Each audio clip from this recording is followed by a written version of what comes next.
بسم اللہ الرحمن الرحیم۔ السلام علیکم۔ شیخ جنید بغدادی ایک دفعہ اپنے مریدوں اور شاگردوں کے ساتھ بغداد کی سیر کو نکلے۔ انہوں نے بہلول کے بارے میں پوچھا تو کسی نے کہا سرکار وہ تو ایک دیوانہ شخص ہے۔ شیخ صاحب نے کہا مجھے اسی دیوانے سے کام ہے۔ کسی نے آج اس کو دیکھا ہے؟ ایک نے کہا میں نے فلاں مقام پر اس کو دیکھا ہے۔ سب اس مقام کی طرف چل دیے۔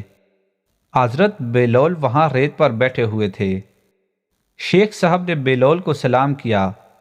بہلول نے سلام کا جواب دیا اور پوچھا کون ہو؟ شیخ صاحب نے بتایا بندے کو جنید بغدادی کہتے ہیں۔ بہلول نے کہا وہی جو لوگوں کو درس دیتے ہیں؟ کہا جی الحمدللہ۔ بہلول نے پوچھا شیخ صاحب کھانے کے آداب جانتے ہیں؟ کہنے لگے بسم اللہ کہنا، اپنے سامنے سے کھانا، لقمہ چھوٹا لینا، سیدھے ہاتھ سے کھانا، خوب چبا کر کھانا، دوسرے کے لقمے پر نظر نہ کرنا، اللہ کا ذکر کرنا، الحمدللہ کہنا، اول و آخر ہاتھ دھونا۔ بہلول نے کہا لوگوں کے مرشد ہو اور کھانے کے آداب نہیں جانتے، اور وہاں سے اٹھ کر آگے چل دیے۔ شیخ صاحب بھی پیچھے چل دیے۔ مریدوں نے اصرار کیا سرکار وہ دیوانہ ہے، لیکن شیخ صاحب پھر وہاں پہنچے، پھر سلام کیا۔ بہلول نے سلام کا جواب دیا اور پھر پوچھا کون ہو؟ کہا جنید بغدادی جو کھانے کے آداب نہیں جانتا۔ بہلول نے پوچھا اچھا بولنے کے آداب تو جانتے ہوگے؟ جی الحمدللہ۔ متکلم مخاطب کے مطابق بولیے، بے موقع بے محل اور بے حساب نہ بولیے، ظاہر و باطن کا خیال رکھیے۔ بہلول نے کہا کھانا تو کھانا، آپ بولنے کے آداب بھی نہیں جانتے۔ بہلول نے پھر دامن جاڑا اور تھوڑا سا اور آگے چل کر بیٹھ گئے۔ شیخ صاحب پھر وہاں جا پہنچے۔ سلام کیا، بہلول نے سلام کا جواب دیا، پھر وہی سوال کیا کون ہو؟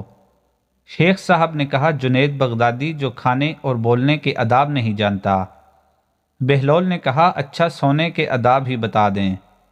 کہا نماز عشاء کے بعد ذکر و تسبیح، سورہ اور وہ سارے آداب بتا دیے جو روایات میں ذکر ہوئے ہیں۔ بہلول نے کہا آپ یہ بھی نہیں جانتے۔ اٹھ کر آگے چلنا ہی چاہتے تھے کہ شیخ صاحب نے دامن پکڑ لیا اور کہا جب میں نہیں جانتا تو بتانا آپ پر واجب ہے۔ بہلول نے کہا جو آداب آپ بتا رہے ہیں وہ فرع ہیں اور اصل کچھ اور ہیں۔ اصل یہ کہ جو کھا رہے ہیں وہ حلال ہے یا حرام۔ لقمہ حرام کو جتنا بھی ادب سے کھاؤ گے وہ دل میں تاریکی ہی لائے گا، نور ہدایت نہیں۔ شیخ صاحب نے کہا جزاک اللہ۔